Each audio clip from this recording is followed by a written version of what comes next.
Working. Everything's peachy right now in my world, and Awesome. everything's starting to open up again. So I couldn't be more thrilled about it. Good. Is this uh, is this a topic that you're really looking forward to? Oh yeah, I love this topic only because I love to educate people on how to use things properly. So with the Ouija board, I know everybody has their own different opinions on it. They maybe had a crazy experience that they feel like an evil thing came through or something that they're not familiar with. So I just want to explain to people pretty much how to use the Ouija board, and it's not really something as evil as you think it would be. It's just more of how to protect yourself and how to use it the right way.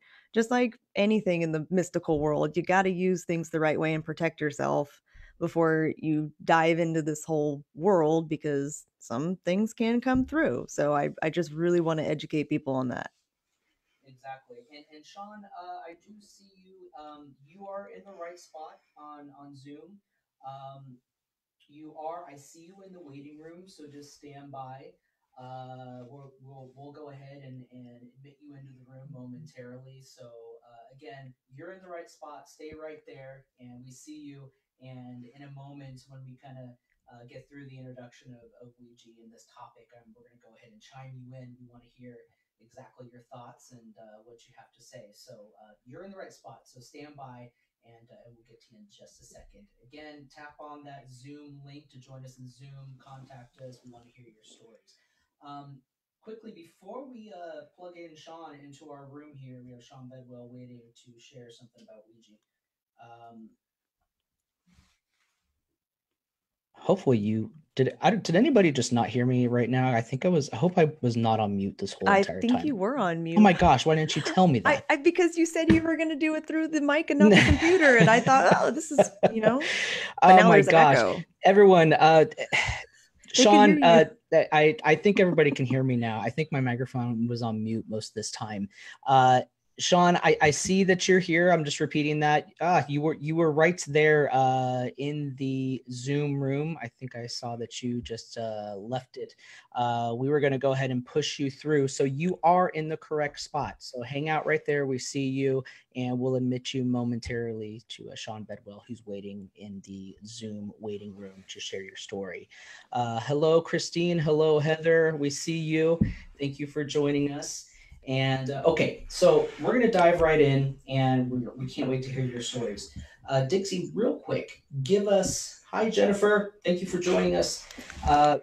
Real quick, give us Yeah. just the synopsis of what is Ouija? Where did it start?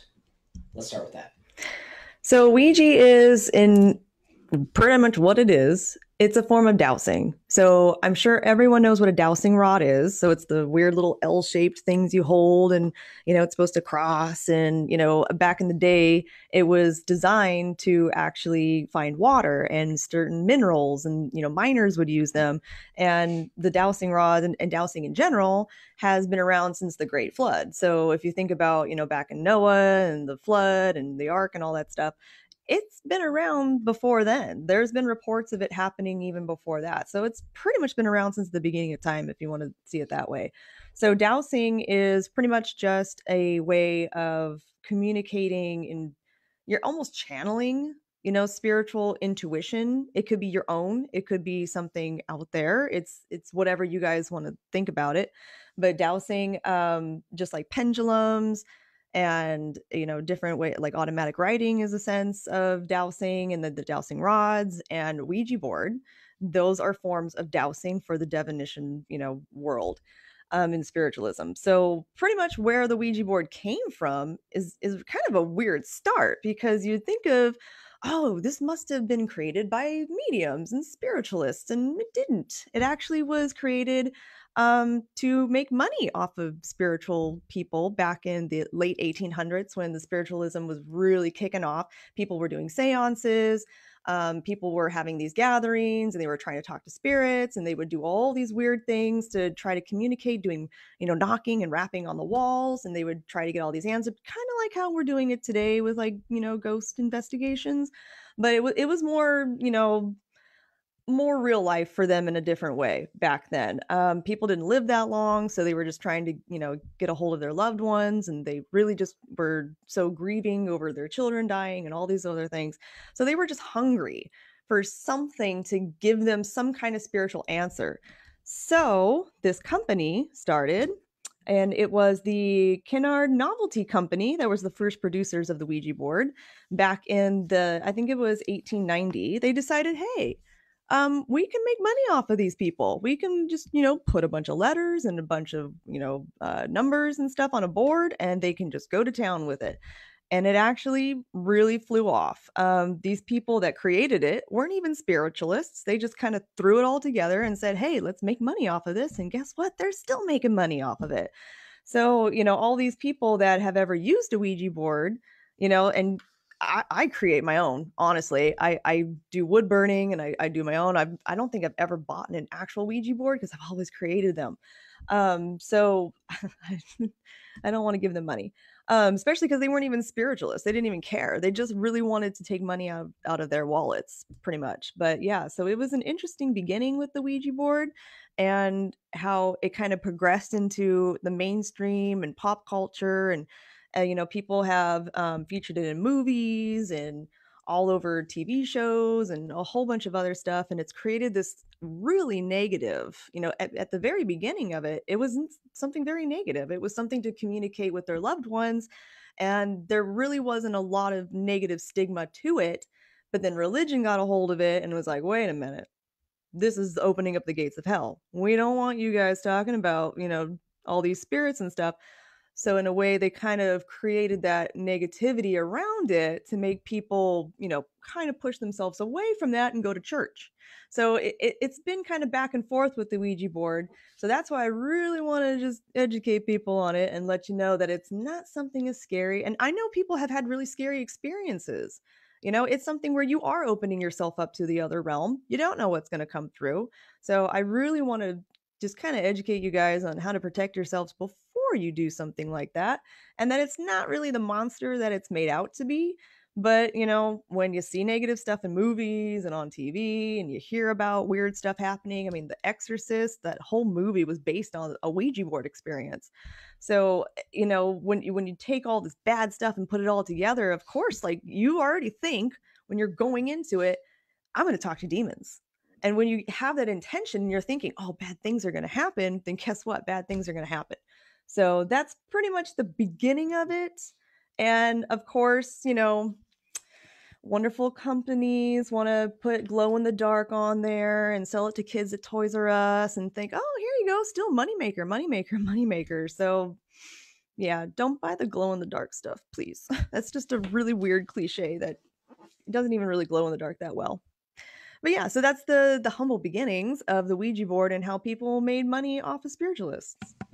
Awesome. That's a really great introduction into all of this stuff in Ouija. This is, I think, in all my interactions with people, I've found that kind of the default response to the topic of Ouija is don't do it. You are going to open a portal to hell. Demons are going to come through and possess you. And I would probably be as confident and say that probably 95% of the people that I talk to, be it on a tour, during an event, or just people who just have this idea that the Ouija board is a portal to hell. And something that I've personally wanted to explore with the team, with OCGL, is to help eliminate the stigma about this. And however, tonight we're going to be hearing from you guys about some of your personal experiences or thoughts about this. And before we really dive in to, both sides of the spectrum, the spiritual side and perhaps even the scientific side and aspect of the Ouija board. So what I'm going to do right now is we're going to bring Sean into the fold here. Sean, can you hear us? I think he's coming through. Oh, I see him. Hi, Sean. Hi, Sean. Can you hear us okay? I don't think we can hear you. Ah, he's connecting to his audio. So while Sean is connecting, um, we'll see what he's got to say. Sean, can you hear us? I know we see you. Okay. All right, Sean. So stand by. We'll wait until your audio connects. And I see a lot of other folks in here. Christine Kraus. I think that hopefully I pronounced that correctly. Mentioned I was always told you can open the door accidentally, which I think that's essentially a fear of most people when they use Ouija is a not a carelessness. Well, it could be carelessness, but not realizing or knowing what you're doing. It's really a subconscious thing. It is. I mean, when you already have the intention that you're going to play with a Ouija board, you already have a bunch of things going through your head. Am I going to talk to a demon? Am I going to talk to an angel? Am I going to talk to my dead loved one? Who is going to come through? So with that fear that you're already putting into it, and that stigma of that negativity that's already around it, I mean, you're already setting it up for disaster. You're already setting yourself up for failure. So unknowingly, yeah, you can open up something. I mean, that's pretty much what you're doing is you're opening up a portal in a sense to talk to other people on the other side. So that's why you just really got to protect yourself before you do that. Before you even put the idea into it, you need to protect yourself. Exactly. So it's safe to say that Ouija is very much about intent and what you're looking for. And, you know, I'm going to give my perspective in a moment. And it looks like Sean was having trouble with his audio and wasn't able to connect. Actually, we want to give a shout out to our own OCGL team member, Heather. Today is her birthday, and we wanted to give a big happy birthday to Heather, who is joining us. And of course, we know that she can never pass up a good paranormal topic, particularly this topic. And Heather, what do you got for us? You got a specific experience you want to share, or a thought or theory about Ouija? Let's see if you're there. Yeah, no, I was just wondering, because I don't want to give too much information away, because I know that there's going to be an experiment later on. But when I was younger, I played with the Ouija and a spirit came through. And again, I'm not going to say the name because I know there's an experiment later on. But it never worked. So I never had a bad experience. It just didn't work for you. Correct. Either the spirit that came through was dyslexic as all get out, or didn't speak my language. Or maybe I'm now thinking, now what I know is that it was something that was keeping me from something like a chat room. You have no idea who you're talking to. In a sense, yeah. Maybe this was keeping me from that. So yeah, so I never had a bad experience. Were you playing it by yourself, or were you playing it with other people? Other people, and then it got to the point where they would tell me to leave, because when the other people would play, it just wouldn't work. So I had to leave the house, and this happened several times. So you know, I don't know.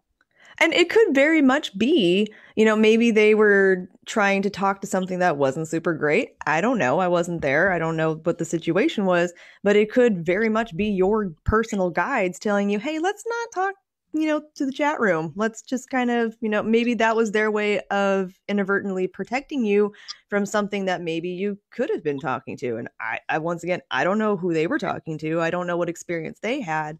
But it sounds like it might have been something that was trying to protect you from something else. It could also be because a lot of the times people believe that it's not necessarily the spirits you're talking to, it's your own intuition.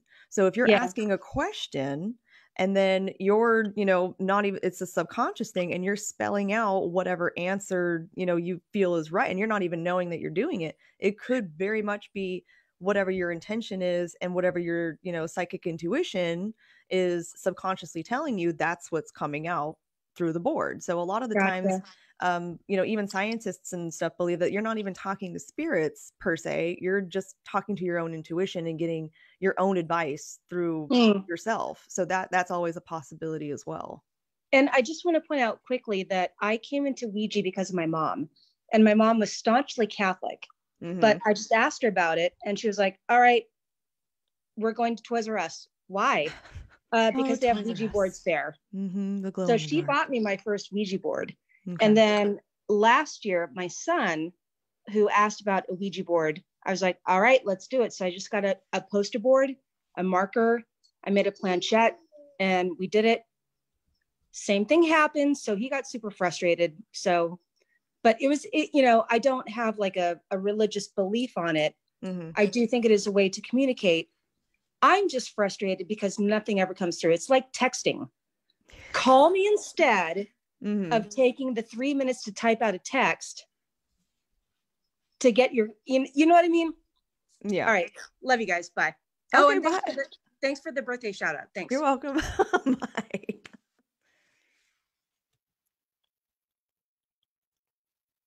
How's everything going with you, Cris? Oh, sorry, I'm on a delay. I was trying to follow this, so I'm probably like. Oh, sorry, I'm on a delay. I was trying to follow this, so I'm a little bit behind your conversation. So I love that there are definitely mixed opinions regarding this topic. And again, we encourage you all to continue chatting. I see that. Sean, what you were going to say is that you're going to mention that there's a theme park in Buena Park that sells Ouija boards, and that they don't care about the harm that they can bring. Now, I know that business cares about the harm. They just want to make money, so they don't care. Yes, unfortunately. Yes, and that is the case with big business and corporations. Their sole purpose is to make money. However, I think that is what could very well be argued here. And Dixie, who was the original creator of the board? Milton Berle keeps coming into my head, but that's a late night talk show host in the 60s or whatever. Bradley, who makes Monopoly? Somebody help me out here. I thought it was Milton Bradley. Milton Bradley. I thought it was Milton Bradley or Mattel or something. I don't know. I thought it was Milton Bradley. Milton Bradley. They, anybody can make a Ouija. Yeah. And they repurposed it. So they weren't the actual creators of it, but they repurposed it so that they could sell it as a toy or as a novelty, thing. So the glow in the dark, that's what they created so they could sell it to kids in, Toys R Us and all these other places and say, oh, they even had commercials. I don't know if you guys remember the commercials for it. And like, oh, you're moving it. Really? You never saw a commercial? Oh my God. I remember. I'm like, are they seriously like, this is a commercial? For real? They're trying, and I was young too. I'm like, this is not okay. Like, and even when I was younger, I thought they were evil because that's what, mainstream tells you is that, oh, they're evil, stay away. And they were actually promoting it on TV. It was like the late 90s. And they're like, oh, you're moving it. No, you're moving it. No, you're moving it. And it's Ouija. And it was like this whole big mystical thing. No, look up the commercial. It's actually kind of funny now that I think about it. But yeah, they had all the, they knew what to do. They knew how to get to kids. And that's why everyone, at slumber parties and, would have the Ouija board and light as a feather, stiff as a board, and like all those cliche kind of things that you would do at a sleepover. Is my echo getting worse? No. Oh, I'm hearing an echo. Oh. I don't know where it's coming from. Oh, there it is. Good. I fixed it. I don't know what I did. I fixed it. But no, it's back. Oh. Okay. Good? I think so. Yeah, it's gone. Okay, good. Yeah, so I just think it's hilarious that like all these companies, they don't care. It's just making money. And that's why they sell it to kids, because they're impressionable and they think, oh, this is cool. This is what all the other kids are doing. And they're going to make because the parents aren't going to go, oh, let's have a seance tonight with all of our older friends. They're not going to do that. That's not, what people do anymore. So they go to the kids and like, oh, have your parents buy this for you. It's glow in the dark. It's kooky and crazy. What a fun game this is, opening up the doors to hell. So, and because they're kids, they don't know who they're talking to, and they're very impressionable, and they're, very, naive, and they don't understand what it is, and they don't know what they're connecting with. And so that's why it can be so dangerous. And you can, unfortunately invite things into your house because you think, oh, I'm talking to another kid. I'm talking to something else. And then you keep going and going and going, and you're just opening that portal more and more and more, and more things can come through. So, and I know everybody has some kind of experience at a slumber party or a birthday party or any kind of party where a group of your friends get together, and, you got a bunch of crazy experiences that happened. And even if it was something that you can explain away at that moment, it was something big for you guys. So that's why I want to hear more stories. I want to hear more of you guys. I would love for more people to chime in and tell me what happened to you. Yes, and thank you, Sean. Hasbro. That's who it is. It is Hasbro. Hasbro. Okay. Did we not mention that before? I'm thinking Milton Bradley. Hasbro. Sean, you are correct. I'm almost positive that's on the money there. Mm-hmm. And as Dixie mentioned, it's much easier. We do see you guys in the chat, and we were acknowledging you guys in there. But click on that Zoom link above there, and we want to have you call in, tell us your story, be it something that you experienced as a kid growing up, something recent. Was it a good experience? Was it a bad experience? We want to hear all about it, or even just your opinion about it. Do you feel that it's dangerous? Do you feel that it's misunderstood? Is it not used properly? Whatever it is, used properly. Whatever it is, all opinions are welcome. Cindy, I see your comment there in the chat that you had a board when you were young. You didn't really know what it was about, and you said, or the board said, you would marry a man named George. And after college, you met and married someone known by a different name. His actual birth name was George. Oh, wow. You never know. But see, once again, is that a spirit you're talking to, or is that your own intuition kind of coming out on the board? So that's another thing for everyone to think about. Are you really talking to a spirit, or is that your own subconscious intuition that is giving you the right information? So I love that. That's awesome. That's actually an interesting perspective. That's a really valid point and something to consider. So let's talk about the flip side of Ouija from maybe more of a scientific perspective. Now, even though Ouija may have a more scientific explanation for how it works, that's not to say that people aren't having any meaningful spirit communications during that process, and maybe it's not coming through the board directly. I don't know. If we weren't there, we nobody's in any position to tell you it didn't happen. But it may not necessarily be considered any different than any of the other equipment that we use in trying to communicate. And that's exactly why we're here, is we don't know really the solid answers of how to communicate, and that's why it's all about experimentation. So while you may be able to explain something such as the process of a Ouija board, it doesn't necessarily mean that that's the 100% answer for things all the time. And an example of this, let's say let's say we see a shadow during an investigation. Three people see this shadow running across the wall, not literally on the wall, but running, and you see the shadow on the wall. Three people witnessed it. It was surreal. It was just a mind-blowing experience. And but let's say that we were able to recreate it. So just because you can recreate something, maybe that is the answer for why it happened. But sometimes things just do happen, but if you can recreate it, doesn't mean that's exactly how it happened. I don't know if anybody's following me and if that makes sense. So, I'm open-minded, and I'll be honest. I've always been one that's been a little more on the skeptical side of Ouija, because I believe there is more of a logical scientific process behind how Ouija works.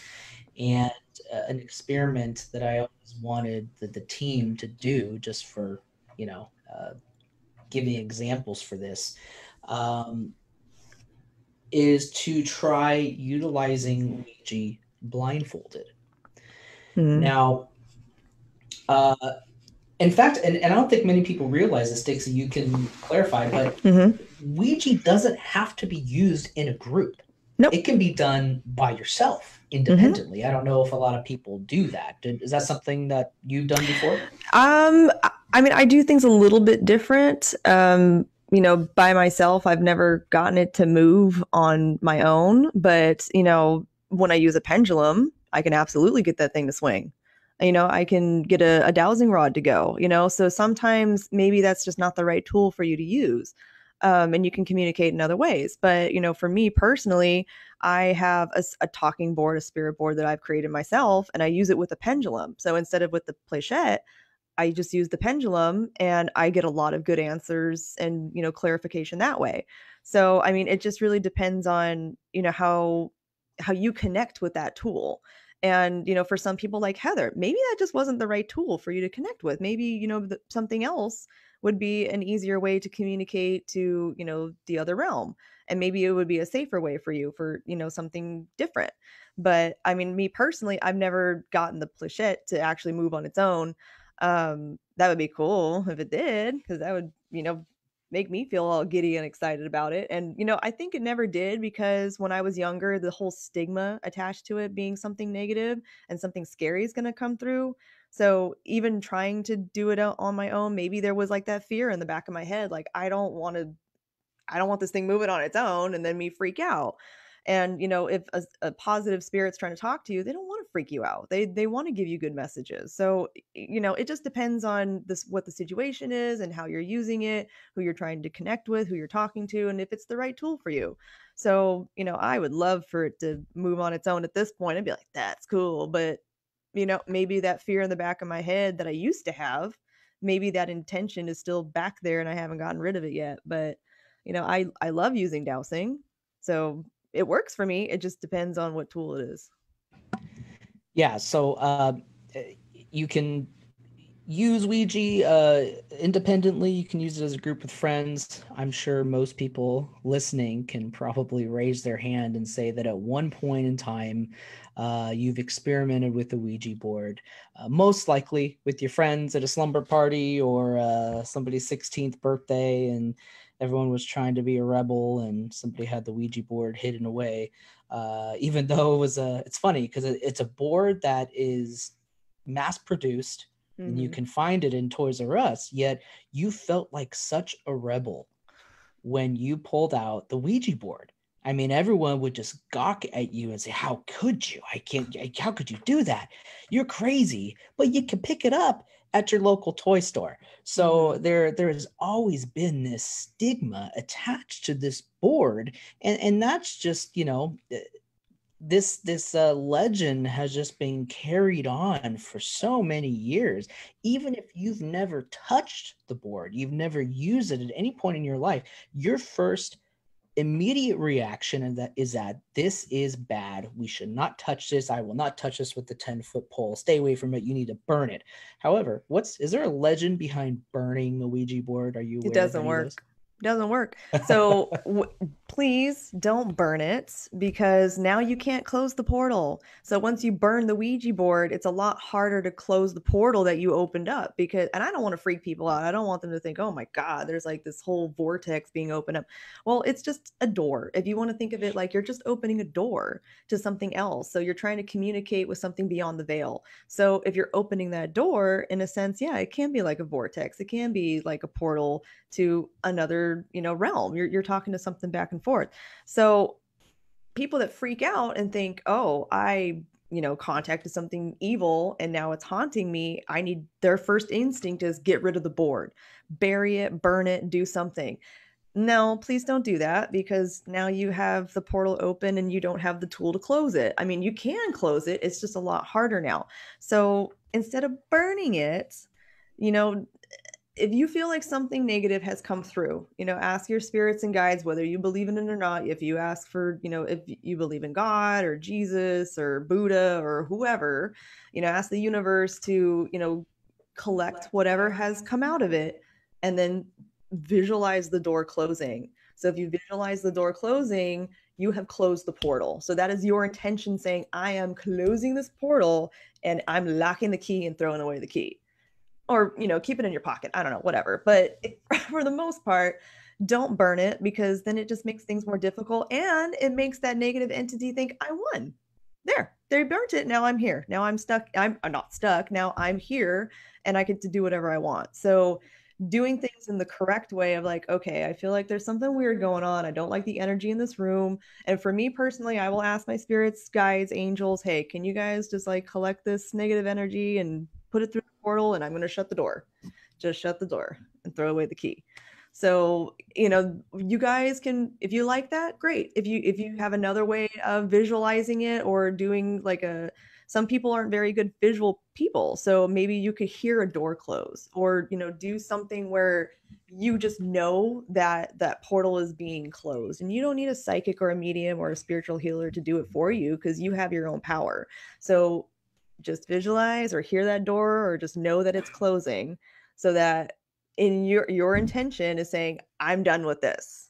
And then you don't have to burn it. And then you can just put it under your bed and never see it again if you don't want that. So, don't be afraid of it, because the more fear you put into it, the more those negative entities win. So don't give them food. Just close the door, put it away, and don't think about it. That's that's really useful advice. And I wanted to comment here on Jennifer Jeeves in the section encouraging your mom, Christine, to call in and tell her story. Yes, Christine, do call in through Zoom. Tell us your story, whatever that may be. Cindy Cordova, you've been told by a medium that you are intuitive. And I think Dixie's mentioned this before in one of our previous live streams, is that we all have the capacity of, certain psychic abilities and being intuitive, and even myself being very skeptical about things and my own abilities. But I always say, anyone who knows me, that, a lot of times things will go over my head, and I have a wall that, I put in front of me that's very subconscious. I don't mean to. And I got to work on that. It's an ongoing work in progress. But I do have my moments where I call it my spidey senses are just right on. They're right on. And when I experience that, I mean, it really is one of the most incredible moments when you just tune in and you are so connected with whatever is there. And it is absolutely a mind-blowing experience, and I just need to figure out how to keep doing that, and I don't know how. So this is not something any of us are going to learn to do overnight, and if you can, I want to know how you did it. Well, it's experience. It's the more that you dive into the paranormal world, the more that you put yourself in spiritual situations, the more you're calling to the universe and saying, hey, I want these spiritual experiences to happen. So the more you put yourself in that situation, it's going to give you what you want. So you just need to learn to really protect yourself before you start communicating to other things, because you don't want a negative experience. But yeah, everyone is psychic. Everyone has abilities. Everyone has, either a clairvoyance or clairaudience, they can hear stuff, or clairsentience, they can feel things, or, empathic people. I mean, everybody has that ability. It's just learning how to hone in on it and then control it and then learn how to use it properly. Yes, and I'm going to comment on Heather's statement in the chat room. We were talking about using the Ouija board being blindfolded, and then Heather chimes in and says, "I'd love to have somebody blindfolded." That's just period. A different kind of game I think we're talking about there. Or maybe you should not play Ouija with Heather. Or maybe you do. I don't know. Hello to Andrew, who joined us. Andrew is one of our senior investigators on OCGL. Glad he can join us. Andrew is is going to be getting married soon, and we're happy for both he and his wonderful fiance. Thank you for joining us, Andrew. And Christine Kraus chimed in here that you guys had a candle sitting top center of the board. You connected to a spirit, asked basic questions. You asked how they passed away, and the candle flared and fell over. Your friends got scared, but you were more curious about the response. And the question is, can spirit not realize they passed?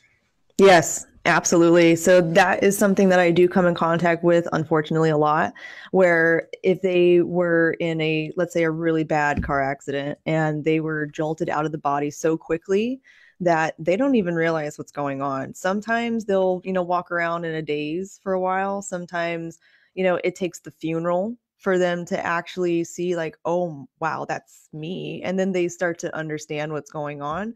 But a lot of the times, most of the ones that I've come in contact with, they don't want to accept that they've died. They felt like, no, it was too soon. I don't want to go. I don't want to go.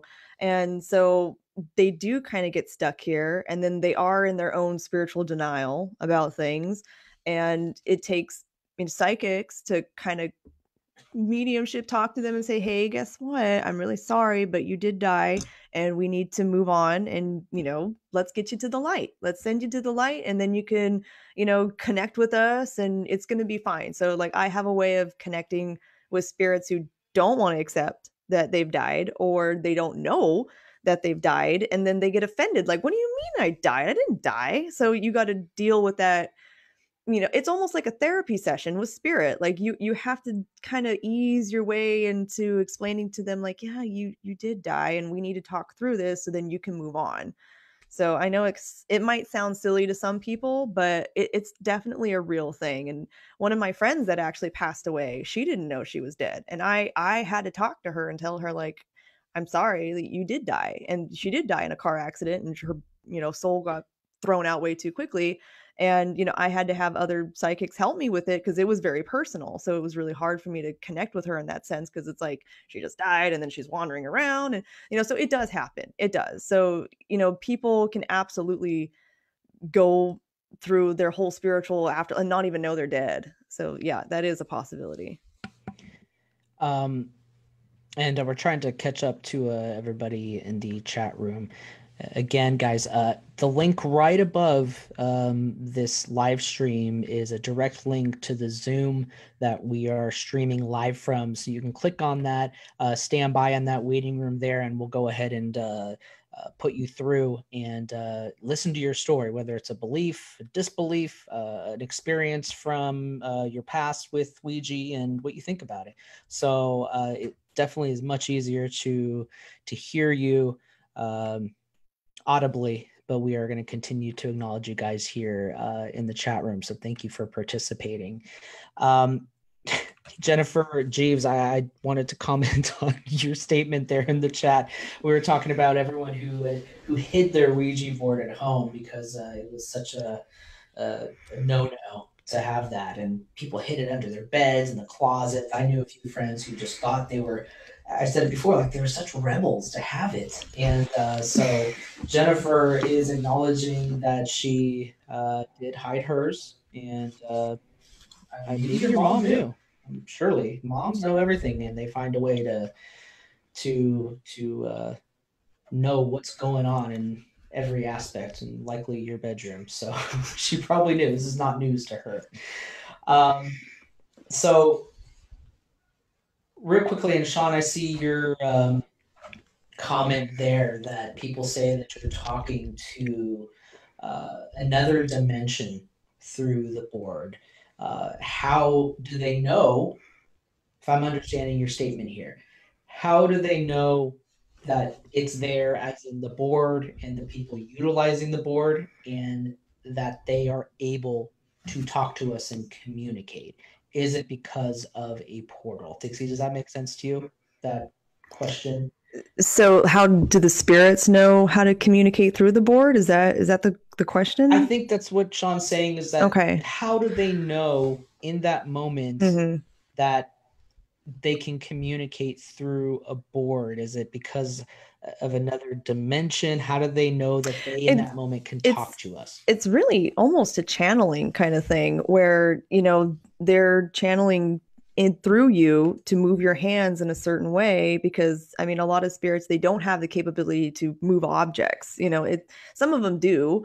That's more of a poltergeist kind of thing, but they can't physically move it. So they have to kind of influence your hands to move it to the direction that they want the outcome to come. So maybe, once again with Heather, maybe it was going all over the place because the spirit that was trying to connect through her wasn't able to do it. Maybe it was a newer spirit that didn't know how to communicate. But for the most part, if you're asking, for this, let's say you're asking your grandfather to, come through and give you some messages or whatever, answer some questions. For the most part, they will channel through you, and they will, put their spiritual hands through your hands, and they will manipulate that, in the way that they see fit. But once again, you have to be protective with yourself, because if you're asking your grandfather to be present, you have to make sure that that person is your grandfather. So near the end, I'm going to teach you guys how to protect yourself from that. But yeah, they know. I mean, spirits, they're all telekinetic. Like they know what we're thinking. They know what our intentions are, and I know that might seem a little creepy, but yeah, they know what you're thinking. They know what's up. I mean, it's, they get it. And I think something that just occurred to me, and I'm sure this is possible to happen in a variety of communication techniques, but I think it's been proposed and asked by many people: can spirit come through and what's the word I'm looking for? Pretend to be somebody else. Yes, and that's why you really need to protect yourself and watch it, because you might think you're talking to someone that is your dead grandfather, and it's really paying attention. It's called discernment. So you really need to understand what it feels like when you get a negative message that feels like, that feels off, that feels really weird to me, or when you feel that positive, loving feeling. There is definitely a difference, because I've talked to some things before that stated that they were a certain person, and they absolutely were not. And I found that out very quickly when they started saying some really weird things to me. So, and unfortunately, with discernment, it's something that you have to learn on your own. No one can teach you what feels right and what feels wrong. And I know that can be really frustrating for some people, but you have to learn it and experience it. And practice, you just got to practice it. You got to, if you really are, 100% want to talk to spirit and you want to do it the right way, it's really just practicing it and learning the difference between what messages feel right and what messages feel wrong. Yeah, I was just gonna that's exactly where I was gonna go next with that, is how does one know that they're talking to somebody who is pretending to be someone they're not, such as pretending to be your deceased grandfather or your aunt or uncle.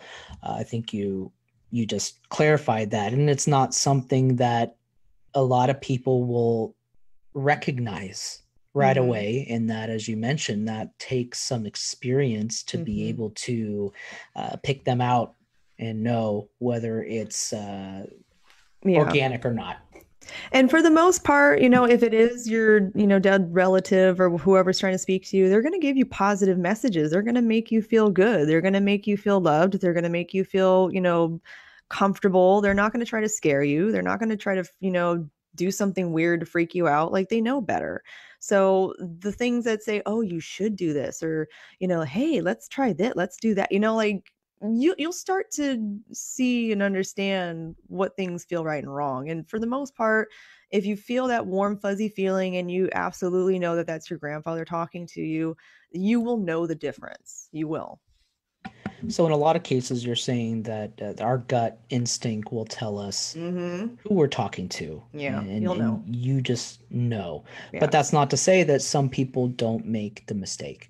And that's true because you have so much emotion into it. Like you're so eager to talk to your grandfather. You're so eager and so willing to talk to that person that you don't care what the message is. You just want to hear from them. So that's where they start to take advantage of you if it's not that spirit and they're just pretending to be somebody else because they're playing on your emotions and they're saying, "Oh, yeah, I'm totally your grandfather. I totally know everything about him." And so and because they can read your mind, they know what you want to hear. So that's where it's really feeling the difference of what feels good and what feels really off. Yeah, it's like I said, your spidey senses, you will know. And but any form of spirit communication is, I think there's an inherent risk with that. And but the least we can do is approach it with positive intent with who we're trying to interact with. So I want to go into, again, the flip side of this here, and I'm going to play devil's advocate, and no pun intended. I'm going to describe for those who may not have looked at the process of partaking in a Ouija board session and the flip side of that. So again, you could utilize a Ouija board independently, solo, in a group of people. And you're using what is referred to as the planchette. And I believe you can essentially make a planchette out of many things. You can use a shot glass. Huh? You could use a shot glass. Maybe it's not a good idea to drink in Ouija. No, maybe not. I don't know. I've never tried it. So you use the planchette, which rests on the Ouija board itself, and I'm explaining probably what most people already do know. If you haven't used it, you're at least familiar with it. So you have yes and no at each corner of the board. Then you have a bunch of letters, and then you have the word goodbye at the bottom, which will allow you to close out the session itself. So the idea, of course, is to hopefully summon the spirits or whoever you want to communicate with, and they will move the planchette and communicate that way by spelling out certain words and provide answers to your questions that you ask. And then eventually, if they have nice manners, the spirit will actually say goodbye to you. They should probably put like a peace out at the end. If I were to make a board, I'd put peace out, or just a really long bye. Just bye. I'd like a Ouija board that says bye. That's just me. That would be really fun. I'd probably play. I'd probably use it just for that. So we were mentioning before, there's just this long-standing tradition, and people believe that the Ouija board is dangerous. It's a dangerous occult gateway that could lead to something awful like demon possession or something evil coming through. But there is a flip side to this on what has scientifically been explored in the scientific community. And there is something that is called the Ideomotor Effect. Okay. And this, I don't know if anybody's heard of this word or phrase before. But essentially, it's a way for your body to talk to itself. The ideomotor effect is an example of unconscious, involuntary physical movement.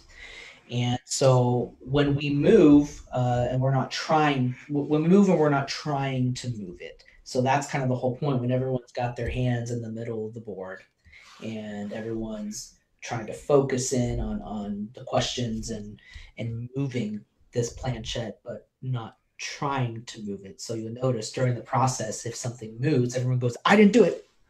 I didn't move it. It wasn't me. No, it was you. No, I swear to God, it wasn't me. And you have that whole argument the whole time. So you're probably spending more time arguing over who's moving and who's not. So If you've ever experienced, the sudden feeling of jerking awake from sleep, for example, this is known as the hypnic jerk, and you've experienced a more abrupt version of the ideomotor effect. That's when your brain is signaling your body to move without your conscious awareness. And so the obvious difference here is that the ideomotor effect essentially happens when you're awake and not when you're sleeping. So that is the difference. So the reflexive movements in that is significantly much smaller. So in the case of Ouija, your brain essentially is unconsciously creating images and memories when you ask the board questions. And so your body is responding to your brain without you consciously telling it to do so. So that's causing the muscles in your hands and your arms to move the pointer to the answers that you are unconsciously maybe wanting to receive. So when I mentioned the blindfold test previously, that is a good example of putting this concept to the test. And you will find that when you are blindfolded, that participants who are engaging in that specific session are going to spell out much more incoherent messages. That's when you get a lot of the gibberish. And it's kind of a fun experiment to try out.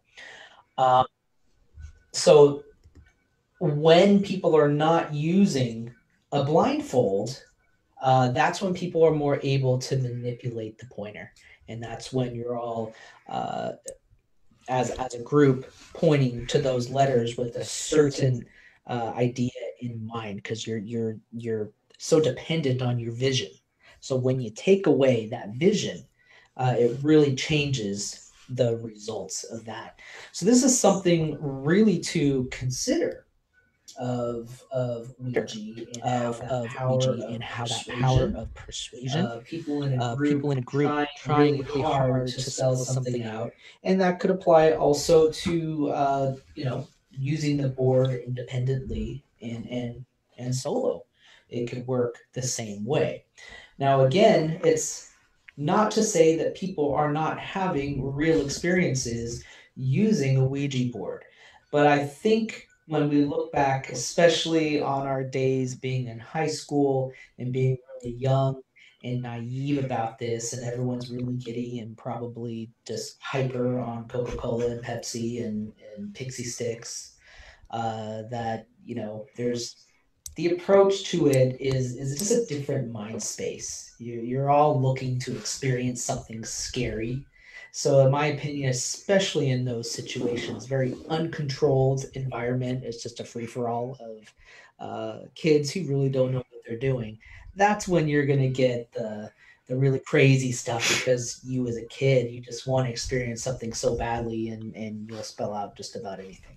So that's more of an uncontrolled environment. So I'm more curious of trying this out blindfolded, not blindfolded, but in a controlled situation where we are in a more serious mindset, mind frame about obtaining some realistic results. I don't know if anybody's following me about all of that, but there is a flip side to that.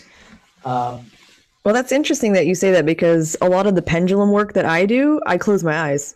I don't want to manipulate it in any way, shape, or form. So whenever I do any kind of pendulum work, I have my eyes closed and I don't open them until I can feel it swinging a certain, I can feel it going. So that's when I open my eyes and know which way it's, rotating or which direction it's going. But I usually just close my eyes. I don't want to influence it.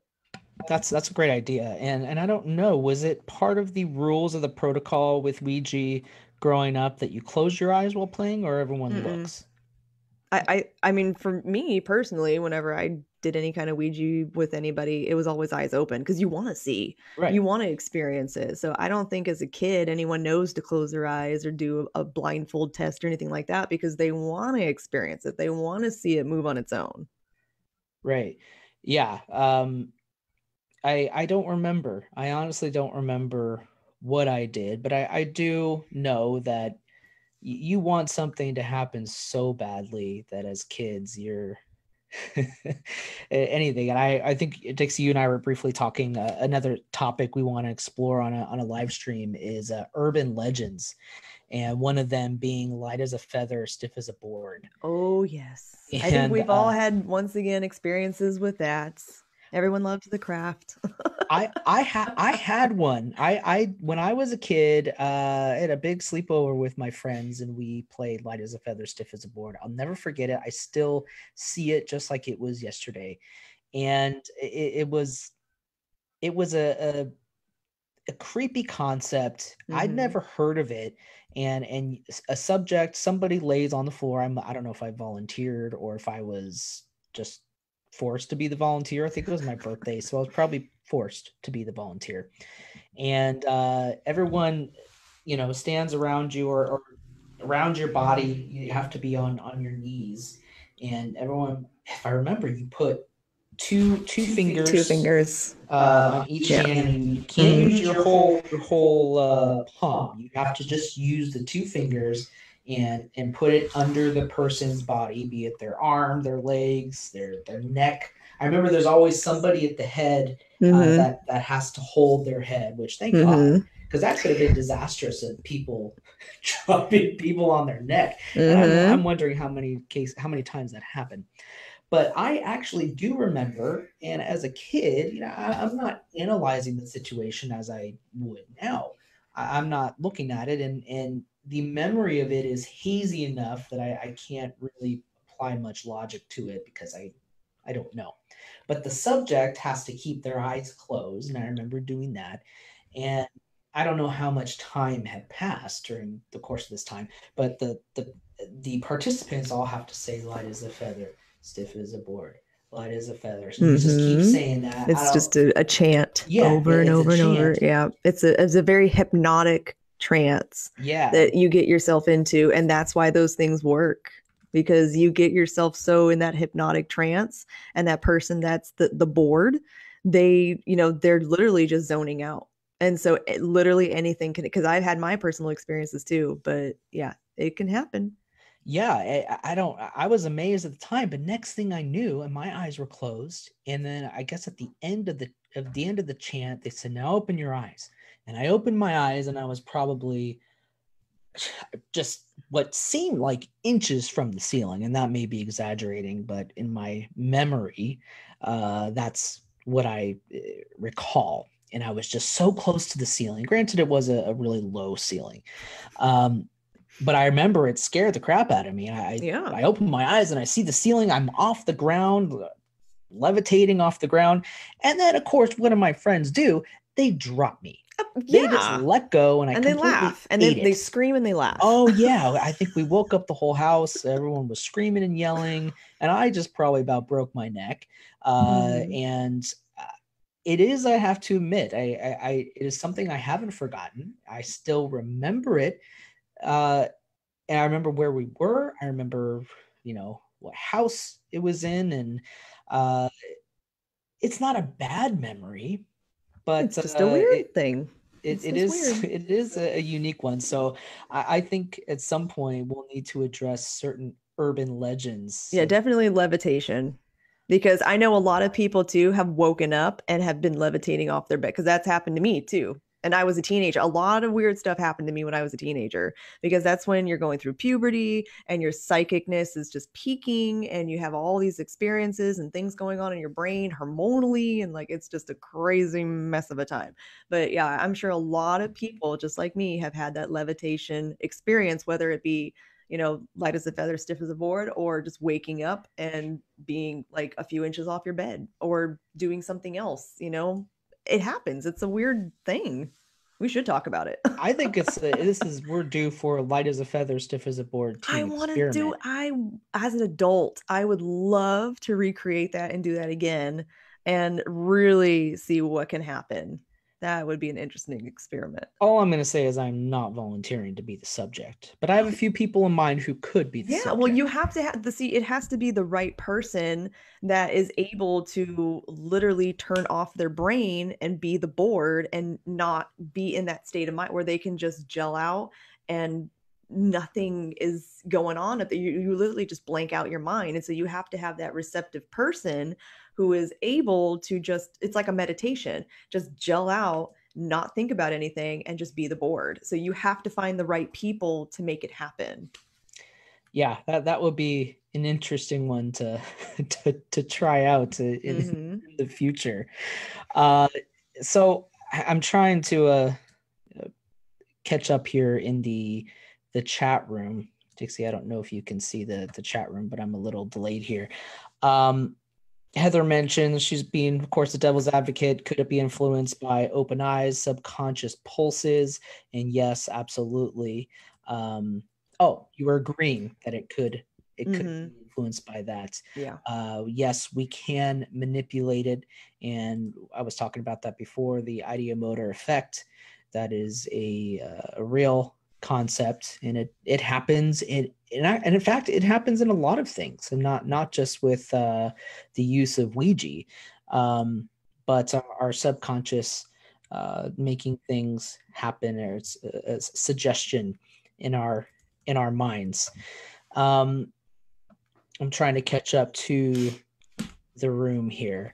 Heather also mentioned, would a good experiment be to have two people on the planchette, an outside person ask personal questions, so that the two with their hands on the planchette do not know the desire of the outcome of the outside person's question? That's the best experiment, because when you don't know what the answer is, then you can get real, messages that are channeling through you, and it's not just, and it could be your intuition as well. I don't know, but there is a greater, possibility that, it might be that spirit connecting through you to give that person the right messages. So yeah, that would be an awesome experiment. That's the best kind. I agree, Heather. That's really smart. Don't forget that. I think we're going to have to try to put that to the test. That's a really good idea. Similar to the spirit box session, where we do isolate the person who is listening to the spirit box and have the people who are asking the questions either be separated or isolated themselves, to ensure that the person listening to the spirit box does not hear the questions that are being asked.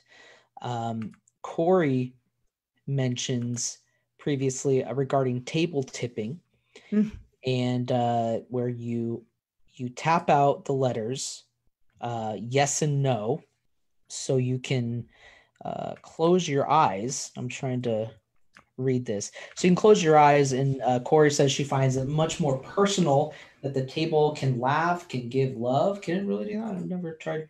I have never personally done any kind of table tipping, but I know that was a big thing back in the spiritualism kind of thing. They did a lot of stuff like that. They did a lot of table tipping. They did a lot of, everybody puts their hand on the table, and, that kind of levitate. So, I mean, yeah, there's a lot of it. I haven't personally done that, but yeah, I mean, I'm always open for stuff. Yeah, I would imagine that table tipping was something that predominantly came forward in the 20s, the 30s, and the 40s, especially when you think about things such as ectoplasm. And we talk about this a lot in our tours with the theory of ectoplasm.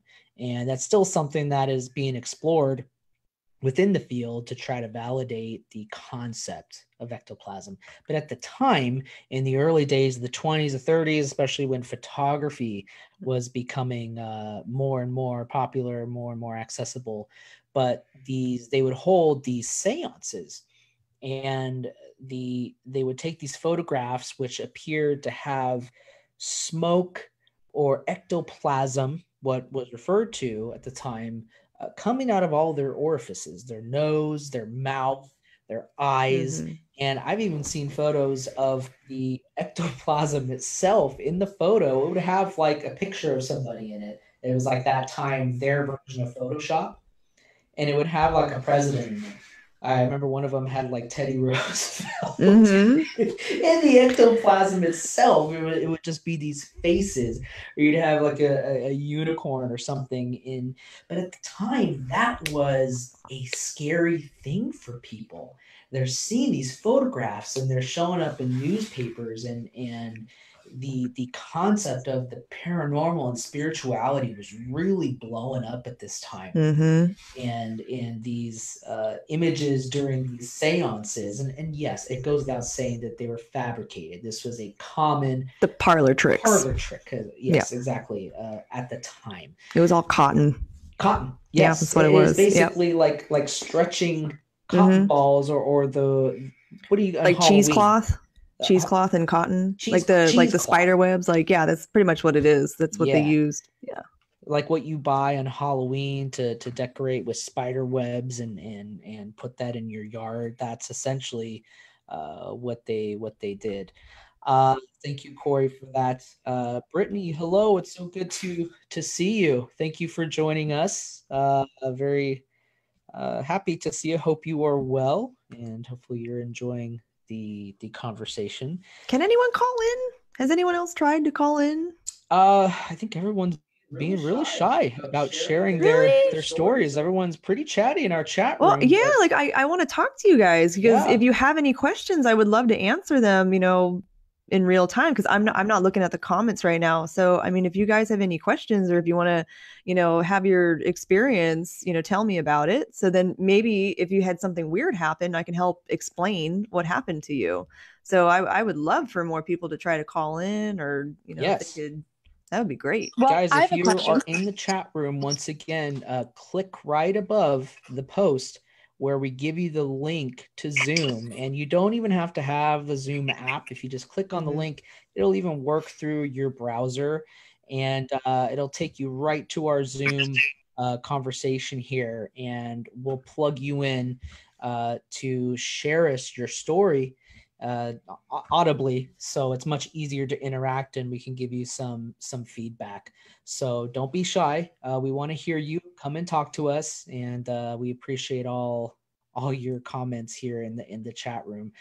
I see that, Sean, you've volunteered yourself for Light as a Feather. Okay, we'll keep that in mind. I'm not going to volunteer myself. I've already been traumatized by that because my friends dropped me, and I'm not going to put it past anybody on this team. We can put a pillow underneath. You'll be fine. A comforter or something. You guys will drop me just for the sake of dropping me, which I don't blame you. I'd probably do that myself. Christine, our team member, Christine, yes, she would be a great candidate for Light as a Feather, Stiff as a Board, but Christine is only like 10 pounds, so she'd float on her own. She's just gonna float on her own. Bye. Yeah, exactly. So the concept of Ouija, they've made movies about this thing, and it is it's an ingrained piece of folklore and legend in the paranormal, and when it comes to ghosts and spiritual communication and connection, that it's if I could do anything with this topic, and let's move aside any scientific approach to it, anything like that, or even any spiritual approach to it, what I would want to take from this topic is to remove the stigma about the Ouija board and the fear about it. I think with anything, when it comes to spirit communication, it's all about your intent. If you are looking and just being obnoxious and looking for trouble with anything in life, you can apply that to just about anything. If that's what you're looking for, that's probably what you're going to get. Anything that you approach that, you approach it carelessly or with disrespect, you're going to get that in return. So that applies to Ouija, that applies to life, it applies to relationships and friendships and in your job and just things in general. And that should go without saying that when you want to play with a Ouija board or a spirit box or a portal device or EVP sessions, you just got to approach things with respect. So there definitely is this concept that just pulling out the board, it is an automatic door that you are, it's like leaving the gate, not even just leaving it unlocked. It's just the assumption that open. The second I pull that board out of that closet that I hid from my parents, and we're going to bust that out at our birthday party, that the moment you take it out of the box, that it's just an invitation, a neon sign, all demons welcome. Open. Exactly. So it's because of media and these legends that have been passed on that just opening the box, you're just inviting these evil things, and you see people instantaneously in movies and television and short films that they become possessed, and spirit talks through them, and things are levitating and throwing things across the room. So I would like to eliminate that stigma, and I just do my best, personally speaking, when the topic of Ouija comes up. It's 9 times out of 10 people are, it's like, get that away from me, don't talk about it, we can't even talk about it, this is just evil, it shouldn't even exist. So I don't subscribe to that, I don't believe that. Dixie, what advice would you give to people in general? And if you could take something from this topic, what are you taking from it? So, I mean, pretty much, I don't want anyone to be afraid of it. I don't want you to have that bad stigma, because back when this, first started, there wasn't any negative stuff. I mean, it was just people trying to make money. But I mean, for the most part, you don't hear a lot of bad things that happen to them. So I don't want people now to think, oh, well, I saw it in a movie, or I heard someone had a really bad experience, or I saw it on, a TV show or something, that, something really scary happened when they used the Ouija board. Well, I mean, it depends on your intention. If your intention is, I don't care who I'm going to talk to, I'm just going to talk to anybody, well, then yeah, you're opening yourself up to literally anything coming through. So I really want to just go through this really quick. I just want to pretty much tell you guys how to use it the proper way. All the suspense building up. So I just want to really quickly explain how to use a Ouija board the right way. So we've already talked about how to close the portal, and I want to discuss how to open it properly, how to protect yourself. I literally, the only way I can really give you guys a weird visual is putting on a spiritual condom, because you don't know what you're getting into. So I want you guys to surround yourself in white light before you even bust that Ouija board out, before you even think about it. I want you to ask your, spiritual team, if your guides, your angels, Jesus, Buddha, universe, whatever. I just want you to ask for some kind of spiritual protection to keep you protected while you're doing, using this tool. So you ask them for help, say, hey guys, surround me in white light, surround me in gold light. Nothing negative can get through gold light. So surround me in gold light.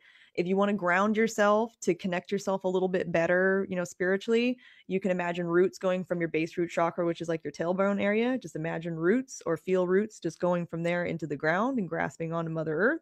Do the same thing with your feet.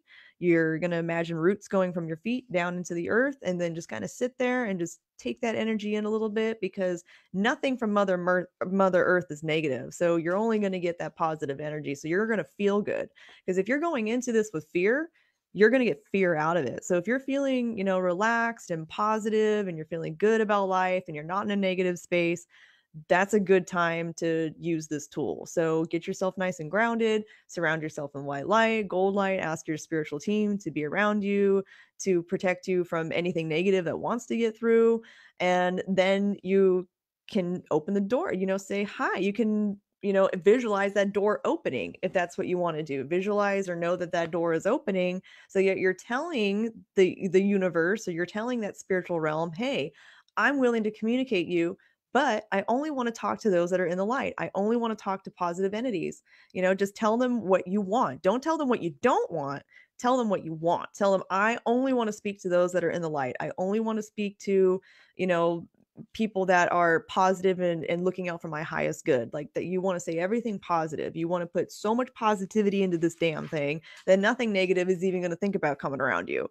So then you can get a clear vision and a clear understanding of whoever is talking to you. It's going to feel a lot better. You're going to get more, positive messages and more accurate messages, and you're going to feel good about it. You want to feel good about it. You don't want to feel freaked out. You don't want to feel fear. You don't want that stigma to, and if you have any of that reservations, then don't use it. Don't do it at all. If you're so, wrapped up in the whole media making it this negative thing and you're afraid that something might sneak through, then don't use it. Don't even think about it. Move on to a different tool or do something that makes you less afraid, because you don't want to bring that fear to it. So once you, do all your, protecting yourself and doing all that, and you're nice and grounded and you're getting good messages, and whatever happens, happens. And make sure if you're doing this with another person, that they're on the same level as you, that they understand that they only want to talk to positive things, or those that are in the light, or whatever. You need to make sure that that person's on the same spiritual level as you. You can't have yourself knowing that you're protected and then this other person like, I'm going to talk to demons. So you have to have a good understanding with the people that you're working with while you're doing it. So, keep that in mind also. They have to be nice and grounded and spiritually level too. And then when you're all done, then that's when you thank the spirits for, communicating with you, because that's just respect. That's manners. You want to say, please and thank you and, whatever. And then just close the door. Say, thank you for communicating with us. We really appreciate it. Thank your spirits, angels, guides, whatever. And then you close the door. You just imagine that door closing, and that's it. You imagine that door closing, portal's done, everything. Just put that back under the bed or in the closet. Done. So that's pretty much how you use a Ouija board properly. That's awesome. I hope. Any questions? I hope everyone was able to take some notes there. We do have Jennifer Jeeves, actually, who has chimed in here through Zoom. And Jennifer, are you there? Can you hear us? Yeah, I can hear you. Can you hear me? Hi. Hi. Okay. How you doing, Jennifer? I'm going to try and do this because it's actually my mom, Christine, who was in the chat room also, that had the experience, but she's having problems with Zoom. Okay. So, okay, Mom, try and talk. See if they can hear you. Okay. Can you hear me? We can hear you. Okay, great. Hello to both of you. I'm glad to be here. Hi. It was my two older sisters and I, and we were on the Ouija, and we started asking questions, and they were very basic again, but it was like all of a sudden, I felt like spirit had changed, and it got very erratic. And when we were asking it questions, it would bounce back and forth between yes and no. And then all of a sudden, it lifted and flew off the board. Yep. Okay. And then after that happened, I'm sure you guys were, scared out of your minds, right? Yeah. Yeah, I can imagine. Yeah. So pretty much when it starts doing that, I'm getting an echo. Is there an echo on your? Good. Okay. Oh, good. So pretty much when that starts happening, where it starts bouncing back and forth, it's literally wiggling its way in. So if you were getting a good experience and you were feeling, like, oh, I'm getting really awesome messages, your door is still open. I don't know if you guys did any, protection ritual beforehand, or if you, did anything, that way to kind of protect yourselves. Okay. No, we really didn't know to do that back then. Yeah, of course. Exactly. That's why a lot of people, they don't know, what to do with it. And that's totally understandable. Not a lot of people do. So it's just a spirit board, and you think you just open it up and you play and see what happens. So yeah, that's totally understandable.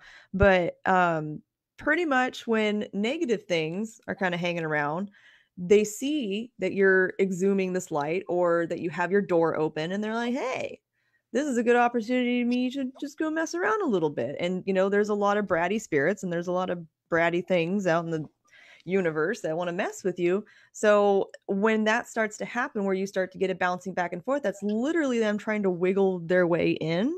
And then weird stuff like that happens where it's, things get thrown. And of course, what is it trying to do to you? It's trying to create fear. It lives on fear. It wants you to be afraid. So when that happened to you, you were terrified and it got its way.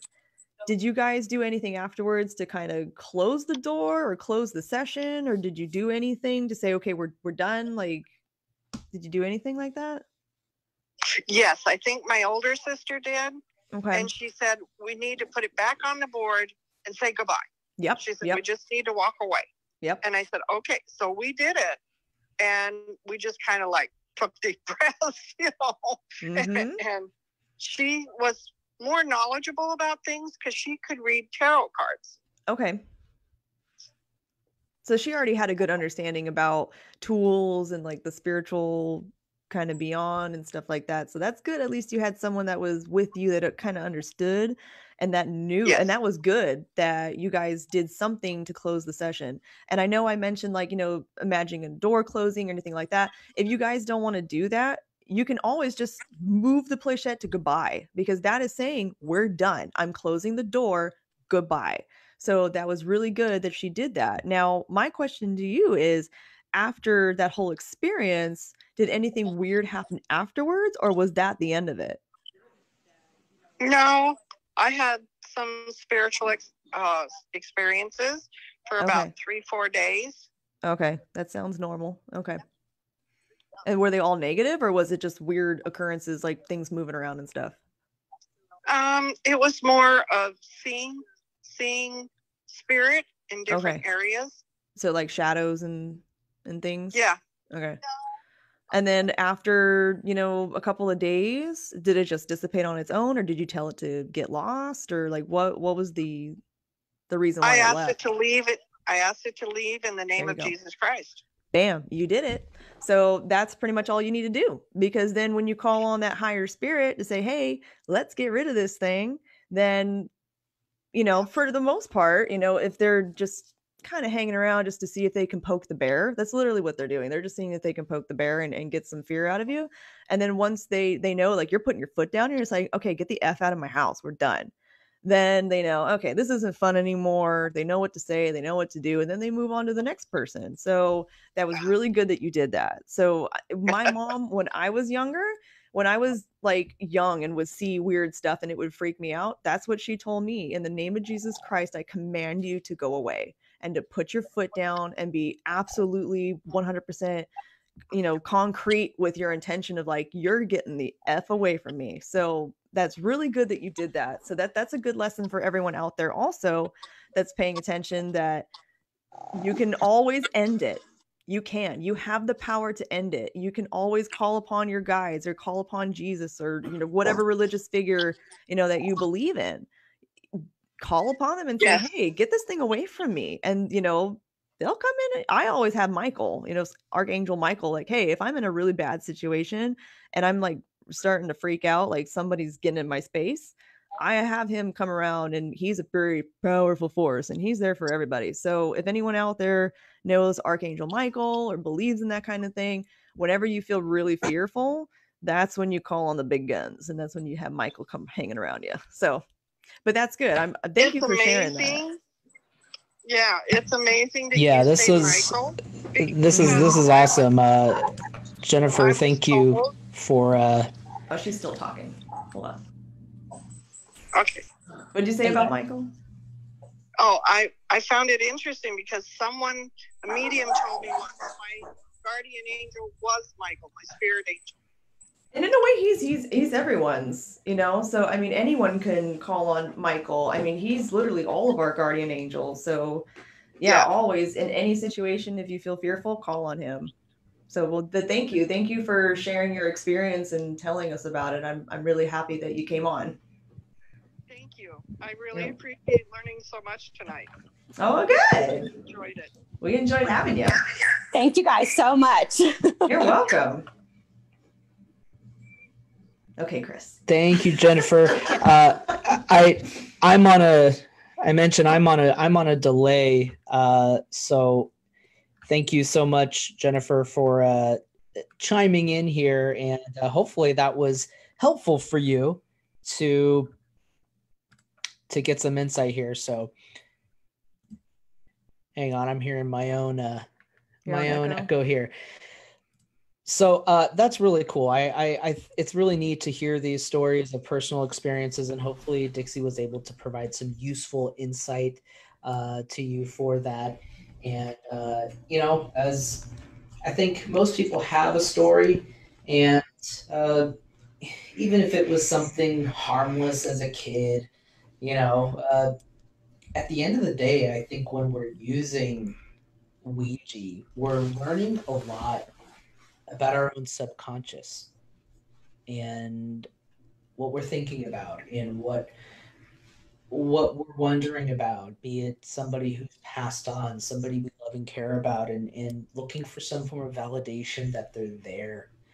And you know, I think the lesson learned here with Ouija is it doesn't have to be a scary, evil gate to hell, and it can be a very positive thing, and we can learn a lot about ourselves when we use something like Ouija.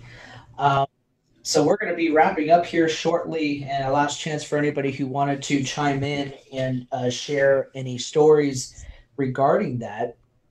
And as we move forward, we're going to be doing these live streams maybe about once every other week, so probably bi-weekly. And we are going to want to continue to hear your suggestions for what kind of topics you want to hear, what you want to talk about.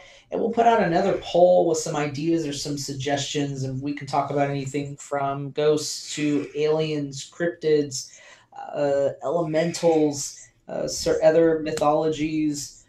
We could talk about urban legends, a specific case you had in mind. The opportunities and options are endless, and we just want to talk about everything and anything. We can only fit so much into one episode.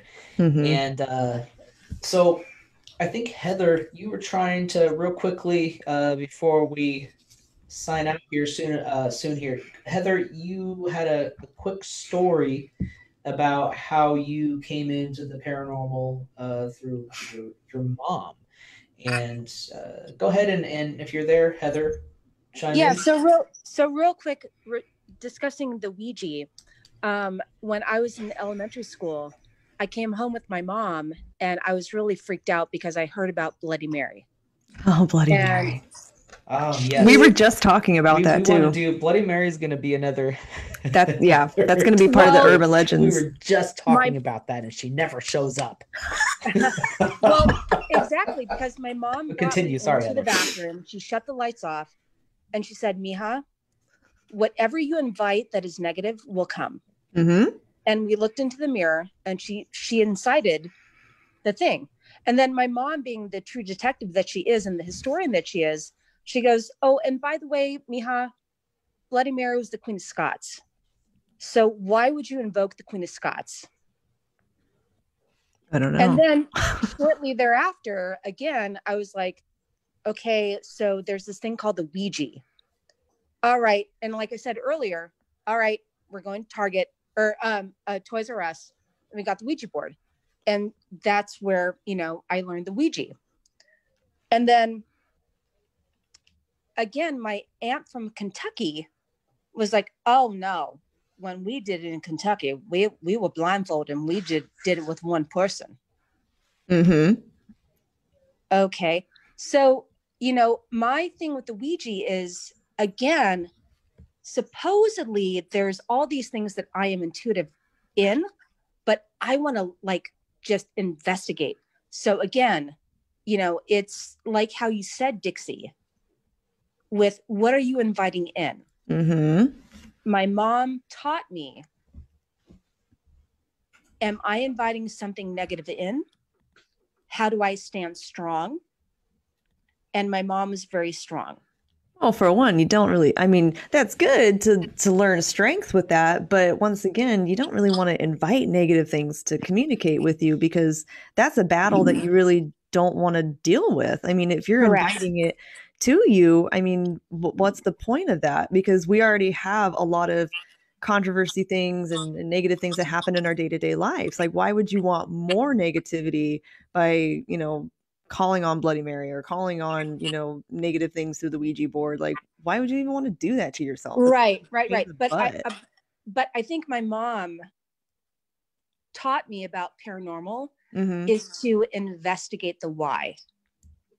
And that's again, good. She was a very staunch Catholic, so I've got that in me. But I know about the Vedas and all this other thing.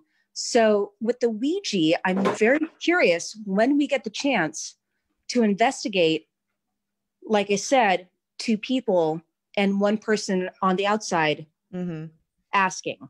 So I'm very curious in the why. So thank you very much. Again, thank you for the shout out. Love you guys. Yeah, happy birthday.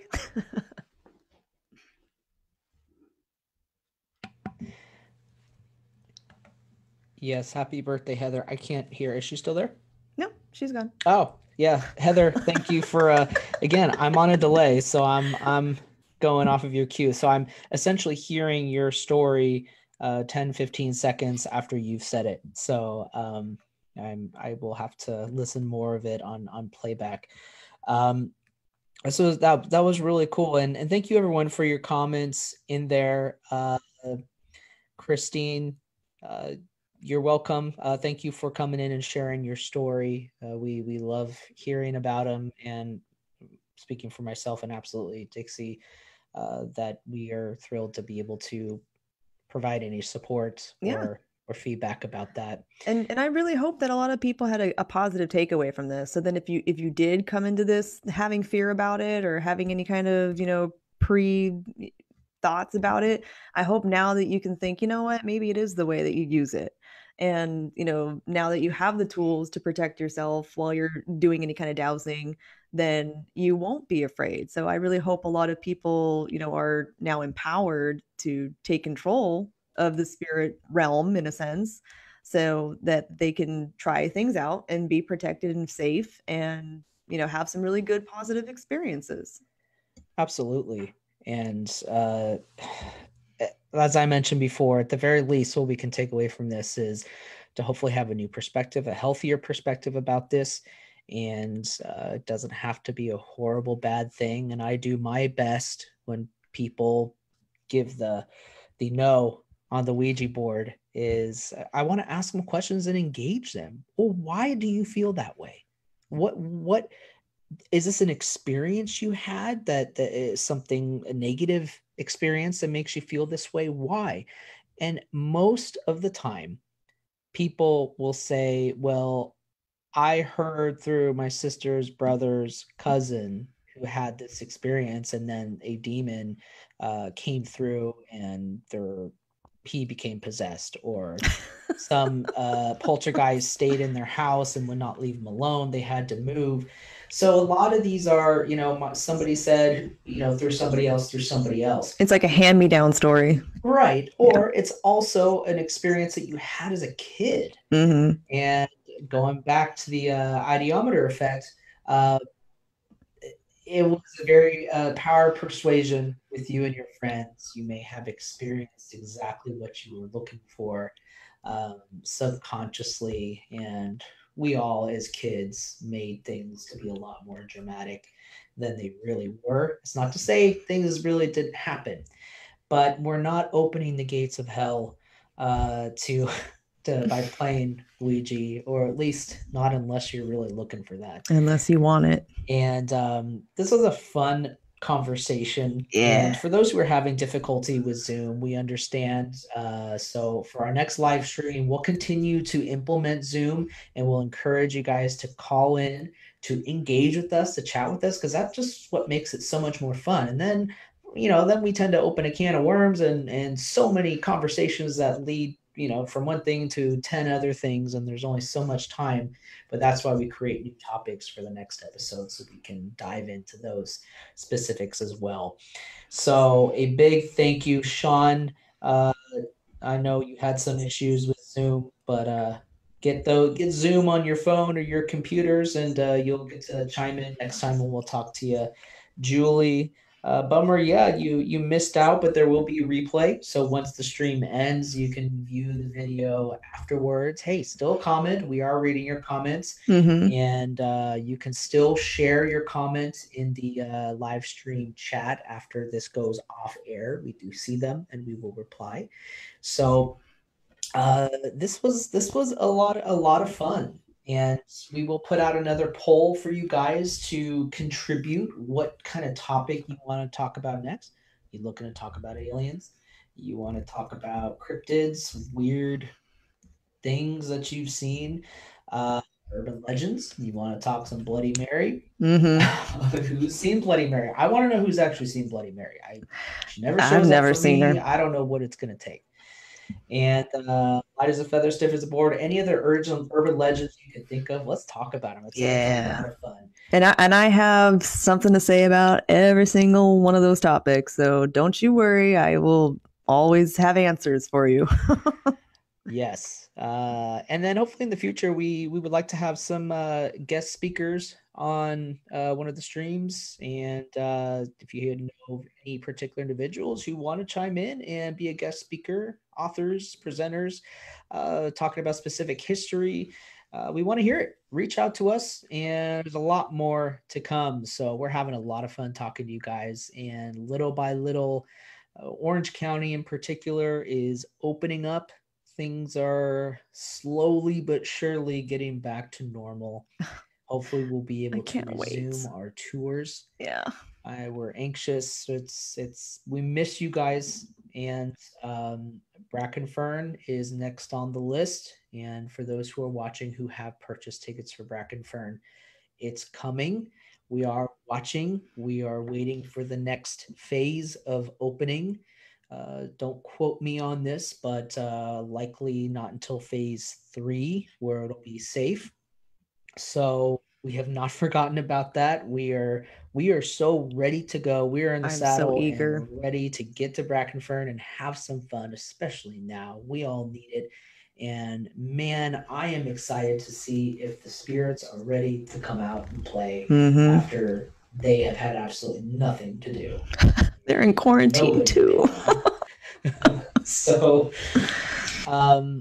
yes. So much more is coming. Any final thoughts, Dixie, before we sign off? No, I think I pretty much said everything I needed to. So I hope that you guys can take away some positivity from this and not be afraid, and, explore with, your protection on your side, and just be safe. Awesome. Everyone, share us with your friends. Tell your friends to join us on the next live stream. The more to the conversation, the better. The more, the merrier. And hey, have a cocktail next time. Yeah. And whatever you want to do. And thank you, Heather, Julie, everyone, Christine, everyone in the chat room. Sean, I wish I could go down the list of you guys, but we do really appreciate you joining us and joining in on the dialogue. And before we sign off, I like to mention and say every time that you do not have to believe and you don't have to disbelieve, but we always want you to challenge belief. We'll see you guys next time. Have a good night. Door is closed. Bye. Bye. Bye. Oh, that's great.